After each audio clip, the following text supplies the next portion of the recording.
Assalamualaikum warahmatullahi wabarakatuh.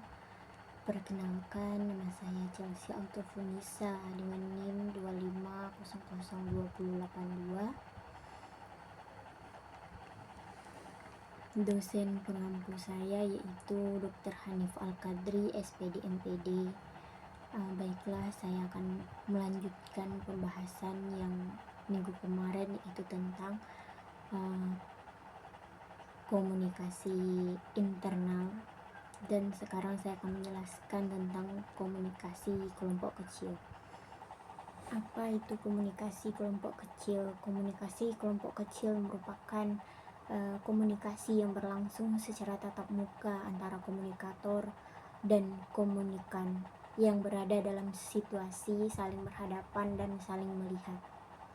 Para anggotanya saling berinteraksi satu sama lain dan lebih intens. Menurut De Vito tahun 1997 p303 mengatakan bahwa kelompok kecil adalah kumpulan perseorangan yang relatif kecil, kira-kira 3 sampai 12 orang, yang masing-masing dihubungkan oleh beberapa tujuan yang sama dan mempunyai derajat organisasi tertentu di antara mereka. Proses transaksional menggunakan perilaku simbolik untuk mencapai tujuan bersama antar anggota kelompok selama periode tertentu. Sebenarnya tidak ada batasan yang tegas mengenai jumlah anggota kelompok kecil tersebut. Ada yang mengatakan maksimal 7 orang dan ada pula yang mengatakan maksimal 20 orang hingga 30 orang. Dikutip dari buku Memperkenalkan Teori Komunikasi, Analisis dan Aplikasi tahun 2008, karya Richard West dan Lynn H. Turner.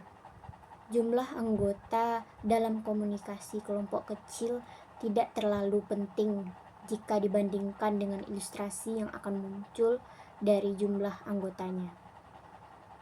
BB dan Masterson tahun 2003 mendefinisikan kelompok kecil sebagai suatu kelompok yang memungkinkan berlangsungnya proses komunikasi tatap muka di antara orang-orang yang memiliki tujuan yang sama, orang-orang yang merasa menjadi bagian kelompok, dan orang-orang yang ada di dalamnya saling memengaruhi satu sama lain.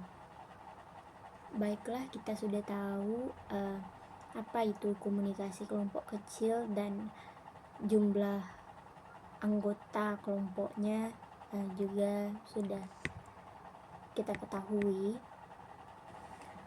Baiklah, yang selanjutnya yaitu tujuan dari komunikasi kelompok kecil.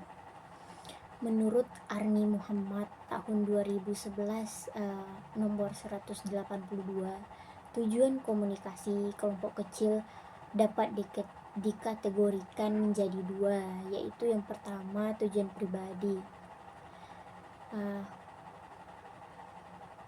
Tujuan pribadi juga dibedakan menjadi 4 bagian. Yang pertama yaitu hubungan sosial. Kita sering terlibat dalam komunikasi kelompok kecil agar dapat bergaul dengan orang lain. Misalnya, minum kopi bersama, bercakap-cakap satu sama lain. Bila untuk tujuan hubungan sosial, maka kita memperkuat hubungan interpersonal dan meningkatkan kesejahteraan. Yang kedua yaitu penyaluran. Kelompok kecil memberikan kita kemungkinan menyampaikan perasaan termasuk perasaan kecewa, takut, keluh kesah, maupun harapan dan keinginan kita.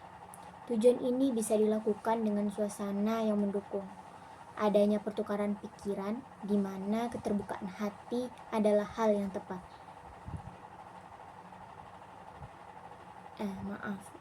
Keterbukaan diri.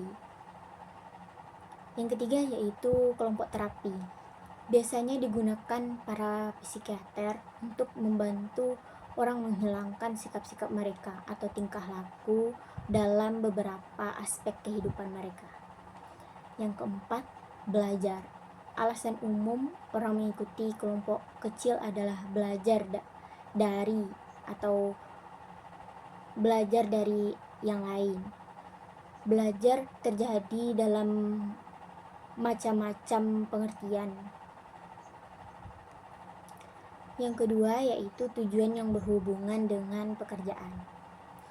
Yang pertama, pembuatan tugas. Misalnya, kita mempunyai tugas kelompok, maka orang-orang di dalam kelompok tersebut akan saling berkomunikasi untuk tujuan penyelesaian tugas kelompok tersebut. Yang kedua yaitu pemecahan masalah. Masalah yang mereka usahakan untuk diselesaikan mencakup bagaimana penyempurnaan komunikasi dan hubungan dari yang kurang baik menjadi baik. Selanjutnya yaitu karakteristik dari kelompok kecil.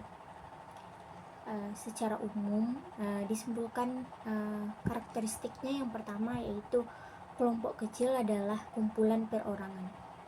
Jumlahnya cukup kecil sehingga semua anggota kelompok dapat berkomunikasi dengan mudah sebagai pengirim atau penerima. Yang penting untuk diingat bahwa setiap anggota harus berfungsi sebagai sumber maupun penerima dengan relatif mudah. Yang kedua yaitu para anggota kelompok harus terhubung satu sama lain dengan beberapa cara. Orang-orang di dalam gedung bioskop bukan merupakan kelompok, karena di antara mereka tidak ada hubungan satu sama lain. Yang ketiga yaitu di antara anggota kelompok harus ada beberapa tujuan yang sama. Hal ini tidak berarti bahwa semua anggota harus mempunyai tujuan yang sama, bertahan sama untuk menjadi anggota kelompok. Yang keempat yaitu para anggota kelompok harus dihubungkan oleh beberapa aturan dan struktur yang terorganisasi. Pada strukturnya yang ketat, maka kelompok akan berfungsi menurut prosedur tertentu di mana setiap komentar harus mengikuti aturan yang tertulis. Komunikasi kelompok kecil adalah komunikasi yang ditujukan kepada kognisi komunikan. Prosesnya berlangsung secara dialogis, tidak linear, melainkan sirkular. Komunikator menunjukkan pesannya kepada pikiran atau pikiran komunikan. Umpan balik secara verbal, komunikan dapat menanggapi ukuran komunikator. Pesan relatif terstruktur, bersifat normal dan informal, serta para anggota terhubung satu sama lain. Setiap anggota memiliki beberapa tujuan yang sama, serta setiap anggotanya berperilaku sesuai perannya. Selanjutnya yaitu variabel kunci kelompok kecil. Ada beberapa faktor yang memengaruhi kelompok kecil, diantaranya yaitu yang pertama, peran berdasarkan fungsi. Menurut para ahli, ada dua peran utama, yaitu yang pertama, peran tugas. Berhubungan dengan penyelesaian tujuan yang segera dari kelompok, seperti memberikan keputusan, menyelesaikan masalah, dan merencanakan suatu proyek. Yang kedua yaitu pemeliharaan. Adalah berhubungan dengan perasaan anggota kelompok. Kelompok mungkin gagal menjelaskan kebutuhan sosial, emosional yang sangat halus dan dapat mengganggu interaksi di dalamnya. Yang kedua yaitu tingkah laku tugas. Yang pertama, mengambil inisiasi, seperti menentukan apakah masalah yang terjadi akan dibahas, mengembangkan ide, dan lain-lain. Yang kedua yaitu memberikan dan mencari informasi, misalnya bertanya atau memberikan pendapat. Yang ketiga, mengelaborasi dan menjelaskan, seperti memberikan informasi tambahan tentang saran dan ide tertentu. Yang keempat, orientasi dan ringkasan, seperti meninjau kembali kelompok-kelompok penting dalam usaha memberikan perlindungan atau bimbingan dalam diskusi. Yang terakhir yaitu mengetes konteks, misalnya memeriksa apakah kelompok sudah siap untuk mengambil keputusan. Yang ketiga yaitu tingkah laku pemeliharaan. Yang pertama, mengharmonisasikan kelompok, seperti menyelesaikan dan mengurangi ketegangan komunikasi kelompok dengan membuat humor. Yang kedua, mencari jalan tengah, menawarkan jalan tengah pada isu atau perubahan posisi. Yang ketiga yaitu memberikan sokongan atau semangat, seperti menghargai dan menerima kontribusi anggota kelompok. Bagian kedua yaitu kepemimpinan, yang erat kaitannya dengan peran yang bersifat fungsi dalam kelompok adalah konsep bagaimana kepemimpinannya. Pemimpin mempermudah interaksi kelompok dan menggerakkan anggota kelompok untuk menyelesaikan tugas-tugas kelompok. Dalam kebanyakan kelompok kecil, suatu orang berperan sebagai pemimpin. Lebih lanjut, sang pemimpin bisa ditunjuk atau secara otomatis muncul dalam proses perkembangan kelompok komunikasi. Bagian ketiga yaitu jaringan dan ekologi kelompok. Jaringan kelompok menunjukkan jalan yang terbuka bagi arus pesan. Contohnya, pola jaringan lingkaran menurut Smith yang bersifat desentralisasi karena tidak ada seorang pun yang menjadi pusat arus pesan. Polanya desentralisasi ini lebih tepat dalam memecahkan masalah yang kompleks dan lebih sedikit kesalahannya dibandingkan pada pola jaringan lainnya. Berdasarkan preposisi Smith, terlihat bahwa suatu organisasi harusnya menggunakan jaringan komunikasi sentralisasi bila masalah yang akan diselesaikan secara sederhana dan bila menjadi seorang pemimpin. Yang keempat yaitu pemecahan masalah dan pembuatan keputusan.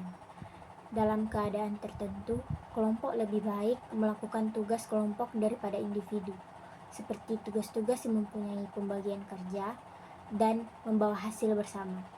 Menurut Mayer tahun 1967, komunikasi kelompok kecil ini mempunyai kekuatan dan kelemahan tertentu.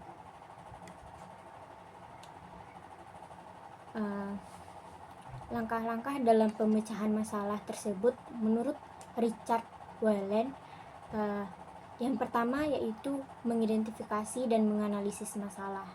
Yang kedua, mengemukakan kemungkinan-kemungkinan penyelesaian. Yang ketiga, mengevaluasi kemungkinan penyelesaian. Yang keempat, menganalisis untung rugi. Yang terakhir yaitu mengambil keputusan. Yang kelima yaitu kepatuhan akan norma kelompok. Norma adalah satu mengatur asumsi atau harapan yang dipegang oleh anggota kelompok atau organisasi mengenai perilaku yang benar atau salah, baik atau buruk, cocok atau tidaknya. Ada variabel-variabel kunci yang mempengaruhi tingkatan pemaparan dalam kelompok. Yang pertama yaitu sifat kepribadian yang mungkin mempengaruhi anggota kelompok untuk patuh. Yang kedua, tingkat sifat yang suka patuh. Yang ketiga, tingkat kepercayaan akan diri penerima. Yang keempat, variabel dalam kelompok yang memengaruhi pemenuhan. Yang keenam yaitu konflik. Organisasi yang sempurna, sehat tidaklah bebas dari konflik. Konflik jika ditangani secara cepat dapat diarahkan pada penyesuaian yang efektif dan tepat. konflik yang terjadi dalam kelompok dapat dibedakan atas konflik intrinsik dan konflik ekstrinsik. Konflik intrinsik meliputi arti, bukti, alasan, dan nilai-nilai. Sedangkan konflik ekstrinsik meliputi kebutuhan pribadi, sifat, suka mempertahankan diri, perasaan, dan perhatian. Yang terakhir yaitu kelompok besar. Mengenai berapa jumlah anggota kelompok yang ideal belumlah ada kesepakatan. Bales lebih menyukai jumlah anggota kelompok 5 orang yang dianggap cukup kecil untuk saling berinteraksi dan cukup besar untuk mendapatkan output dalam pemecahan masalah dan pembuatan keputusan. Sedangkan Barelson dan Steiner mengatakan bahwa jumlah anggota 4-7 orang adalah optimal untuk kelompok pemecahan masalah. Penjelasan yang terakhir yang saya berikan yaitu mengenai manfaat dari kelompok kecil. Salah satu manfaat kelompok kecil adalah adanya pertukaran sudut pandang atau yang sering disebut sinergi. Adalah proses di mana berbagai sudut pandang dapat diberikan dalam menghadapi permasalahan atau suatu kejadian. Sinergi di antara kelompok kecil akan membuat proses komunikasi lebih efektif, sehingga tujuan bersama pun bisa tercapai. Selain membuat proses komunikasi lebih efektif, komunikasi kelompok kecil juga bermanfaat dalam hal pengambilan keputusan. Jumlah anggota kelompok yang tidak terlalu banyak dan efektifnya proses komunikasi membuat para anggota lebih mudah dalam pengambilan keputusan. Hal ini juga turut meminimalisir terjadinya konflik karena adanya perbedaan pendapat. Sekian penjelasan yang dapat saya berikan. Maaf kalau masih banyak salahnya. Saya tutup dengan Assalamualaikum warahmatullahi wabarakatuh.